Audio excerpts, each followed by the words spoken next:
अभी तक हमने बात करी थी भाई एक कंपनी का टोटल कॉस्ट क्या निकलती है। मतलब अगर वो कंपनी 500 यूनिट किसी का प्रोड्यूस करती है तो 500 यूनिट प्रोड्यूस करने पर उसकी टोटल कॉस्ट कितनी आई है, और इस टोटल कॉस्ट में उसकी टोटल फिक्स कॉस्ट कितनी है और टोटल वेरिएबल कॉस्ट कितनी है 500 यूनिट प्रोड्यूस करने के लिए।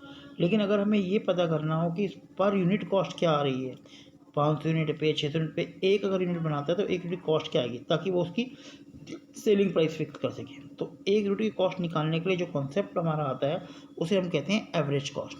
तो हम एवरेज कॉस्ट को 3 कैटेगरी में पढ़ सकते हैं। तो एवरेज कॉस्ट का मतलब क्या हुआ, the per unit cost of explain in the relation between the cost and output in more than realistic manner. तो हम क्या बात करेंगे इसके अंदर, भाई एवरेज फिक्स कॉस्ट क्या होता है, एवरेज वेरिएबल कॉस्ट क्या होती है, और एवरेज टोटल कॉस्ट या एवरेज कॉस्ट क्या होती है। तो इन शॉर्ट हम एवरेज कॉस्ट की बात करें तो हम बेसिकली पर यूनिट कॉस्ट की बात कर रहे हैं। तो हमने टीसी पढ़ा, टीएफसी पढ़ा, टीपीसी पढ़ा, इसी के बेस पर हम इन सबका एवरेज निकालेंगे। तो अब सबसे पहले हम बात करते हैं एवरेज फिक्स कॉस्ट की, कि एवरेज फिक्स कॉस्ट क्या होती है और इसकी कैलकुलेशन कैसे की जाती है। तो हमें पता था अगर हम केवल फिक्स कॉस्ट की बात करें तो फिक्स कॉस्ट क्या होती है, वो कॉस्ट होती है जो प्रोडक्शन के साथ चेंज नहीं होती। तो एवरेज फिक्स कॉस्ट क्या होगी, उसको डिवाइड कर देंगे यूनिट से। देखो average fix cost refer to the per unit fix cost. Per unit fix cost कितनी आई है, तो कैसे निकालेंगे, जब टोटल फिक्स कॉस्ट को डिवाइड कर देते हैं आउटपुट यूनिट से तो आपकी एवरेज फिक्स कॉस्ट निकल के आती है। तो जैसे टोटल कॉस्ट दे रखी है 12, 12, 12, 12, 12, ये आउटपुट दे रखा है।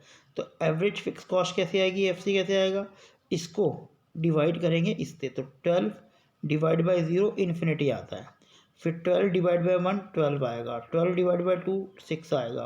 अब देखो कम होती जा रही है तो ये हमेशा कम होती चली जाएगी। क्यों, क्योंकि न्यूमरेटर जो है वो 12 है और डिनोमिनेटर जो है वो 0, 1, 2, 3 बढ़ता जा रहा है। तो कॉस्ट हमेशा जितना ज़्यादा प्रोडक्शन करोगे तो एवरेज फिक्स कॉस्ट हमेशा डिक्रीज करती रहेगी। तो अगर हम इसकी ग्राफ की भी इसकी बात करें तो अगर हम इसके ग्राफ की बात करें तो एवरेज फिक्स कॉस्ट कर्व जो होता है वो इस तरह से डिक्रीज गिरता हुआ होता है, जिसे हम हाइपरबोला शेप कहते हैं। लेकिन ये ना तो कभी एक्स को टच करता है और ना कभी वाई को टच करता है। देखो लिखा है TFC curve slope downward, AFC fall increasing output. AFC curve is rectangular hyperbola. Hyperbola क्या होता है कि इनके बीच का जो रेक्टेंगल एरिया कोई बनाएगा ना, ऐसे पॉइंट लें तो इसका एरिया और इसका एरिया हमेशा बराबर आएगा। अब इसकी प्रॉपर्टी देखते हैं। देखो AFC does not touch the any axis, किसी भी एक्सिस को टच नहीं करता, ना वाई एक्सिस को ना एक्स एक्सिस को। उसका रीज़न देखो, कह रहा है AFC can never be touch x axis S TFC can never B zero. भाई ये कभी इसको टच नहीं करेगा एक्स एक्सिस को, क्योंकि कभी जीरो नहीं होगा। एवरेज फिक्स कॉस्ट जीरो कब होगा, जब टोटल फिक्स कॉस्ट जीरो हो जाए। जब न्यूमरेटर जीरो होगा क्योंकि अपॉन में, तो ही ये जीरो होगा, और ये कभी जीरो होता नहीं है तो कभी एक्स को टच नहीं करेगा। फिर AFC curve never touch the Y axis because at zero level of output TFC is positive. जब आउटपुट जीरो है तो भी टोटल फिक्स कॉस्ट कितना है 12। तो 12 को अगर मैं जीरो से डिवाइड करूँ तो बेटा इन्फिनिटी आता है।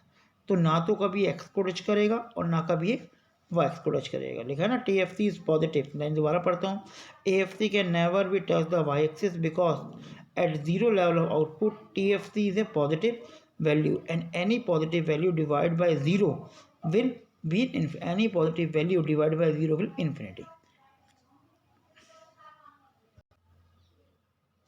हम बात करते हैं एवरेज वेरिएबल कॉस्ट की। वैसे पढ़ते हैं एवरेज वेरिएबल कॉस्ट क्या होता है।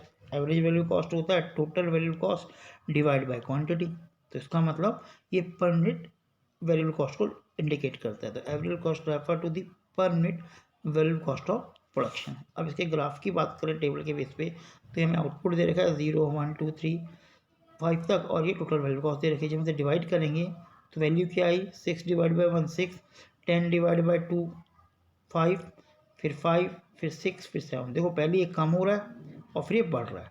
तो इसका मतलब एवरेज वेरिएबल कॉस्ट जो होता है वो आपका इस तरह से एक तरह का यू शेप का होता है, पहले कम होगा फिर बढ़ेगा। ठीक है, अब इसके यू शेप होने के रीज़न,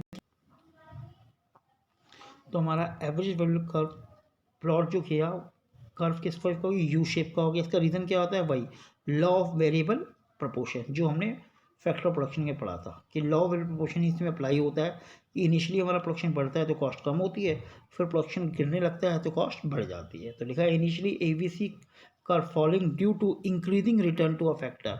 भाई एबीसी जो हमारा इस शेप का बना हुआ है, तो जो यहाँ तक ये गिर रहा है, यहाँ से लेकर यहाँ तक माना है 5 यूनिट है, उसका रीज़न क्या है, हमारा increasing return to a factor, हमारा प्रोडक्शन ज़्यादा बढ़ रहा है, जितने हम फैक्टर लगा रहे हैं हमारा प्रोडक्शन इंक्रीजिंग रेट से बढ़ रहा है with better utilization of fix factor when factor. इस पॉइंट के बाद कॉस्ट बढ़ने लगी, और कॉस्ट बढ़ने लगी तो इसका मतलब हमारा प्रोडक्शन कम हो रहा है। After reaching the minimum level, ये मिनिमम लेवल हो गया, कह रहे हैं A B C start increasing with the average increase in output due to diminishing return to a factor. तो यहाँ पे लगा increasing return to a factor और यहाँ पे लगा diminishing return to a factor. तो इस तरह से ये यू शेप का हो गया। अब इसके बाद जो अगला पॉइंट आता है उसमें हम बात करते हैं कि भाई एवरेज कॉस्ट क्या होती है या एवरेज टोटल कॉस्ट क्या होती है। तो भाई टोटल कॉस्ट का जो फॉर्मूला था वो था total fix cost plus total variable cost. तो इस पूरे को अगर हम क्यू से डिवाइड कर लें, क्यू से क्वांटिटी से डिवाइड कर लें, तो ये निकल के आता है एवरेज फिक्स कॉस्ट, ये निकल के आता है एवरेज वेरिएबल कॉस्ट। तो इनका सम क्या होगा, एवरेज कॉस्ट। तो टी सी अपॉन क्यू कह लो, वो भी एवरेज कॉस्ट है, या T F C plus T V C कह लो, ए बी सी, ये भी एवरेज कॉस्ट ही होती है। तो अब इसके आगे हम इसका डायग्राम की अगर हम बात करें